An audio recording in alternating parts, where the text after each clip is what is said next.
Say hi. Hi. Hey everybody, this is Trish. I'm Courtney. Yep, and although we do have a scheduled live event this coming Friday, which today's Wednesday, so it is on the 8th, June 8th, and we are going to be, for the Facebook Live, we are going to be doing what?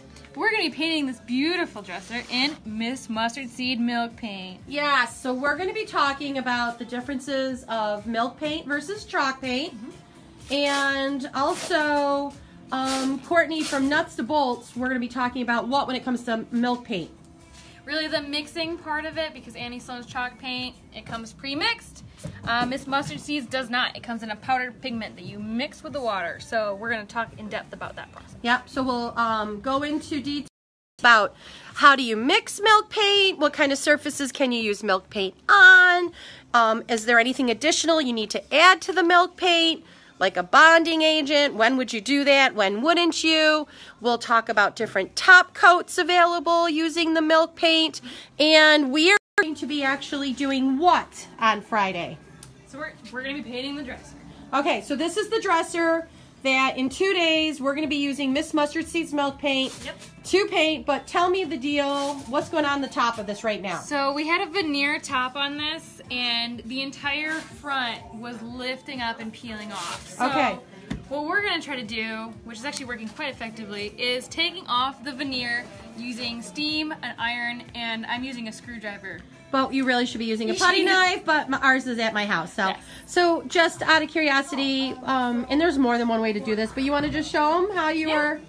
Yeah, so because we don't want the veneer to stick to the iron, we're putting a better than cheesecloth down. Yeah, just a little cotton towel. Cotton towel. And then what? And then we're going to pour, our steam function doesn't work on the iron. So what we're going to do is we're going to pour a bunch of water on here, and then we're going to drop the iron on it. Woo! And let it go. Yep. Keep going there. Yep.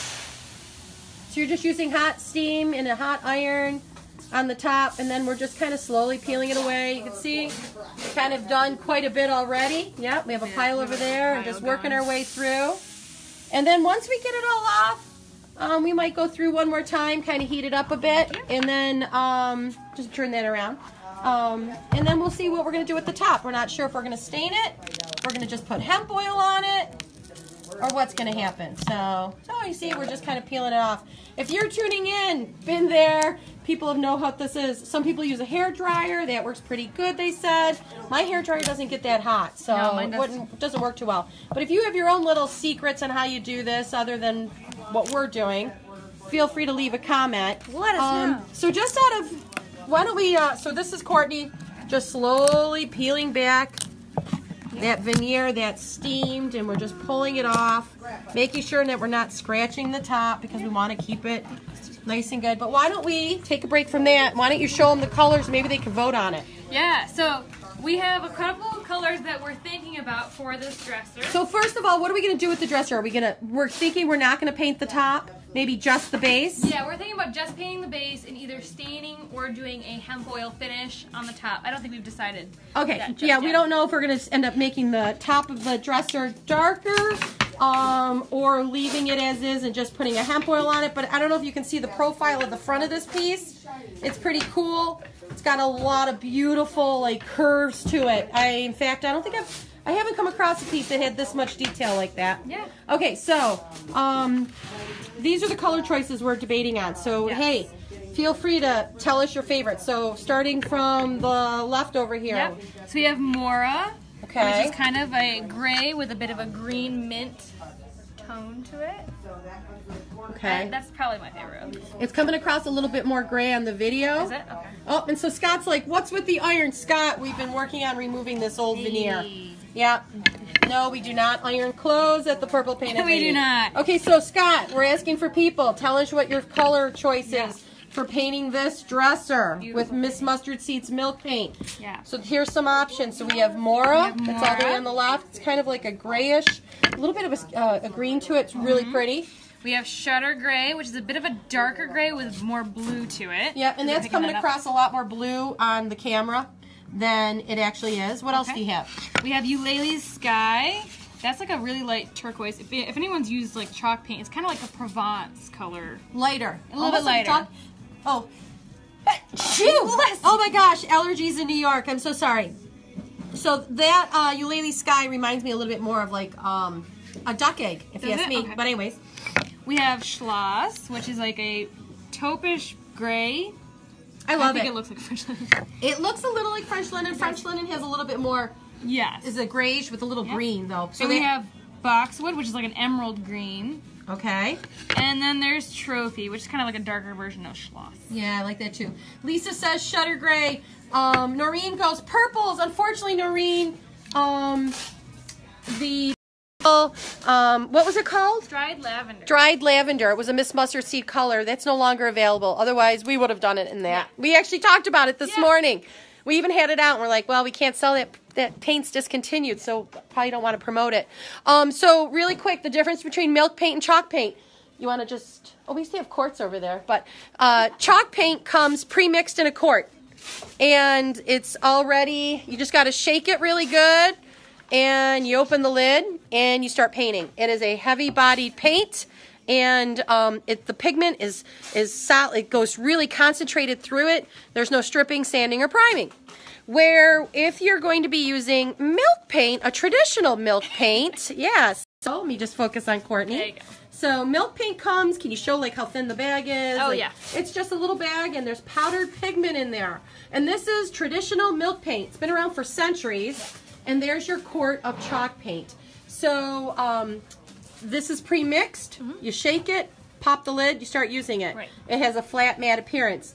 Milk paint, you add water to the amount of powdered pigment that you would like to create your milk paint. It doesn't have an extremely long shelf life, so usually within 2 days you want to use it, otherwise it starts to get dry. Right. And that quart, I believe, has about a coverage for about 70-something square feet. 70 square feet, yep. Yep, and a quart of chalk paint is going to have about 150 square feet. There is a difference in pricing. You can visit your local retailer. We sell both, but there's about a $12, $14 difference. Yeah. This being the less cost of the two, just so you're aware. So on Friday, if you tune in on Friday, we are going to be mixing milk paint. We're going to be talking about all the different applications you can use it on. You're going to be very surprised about how good the coverage is. And what else?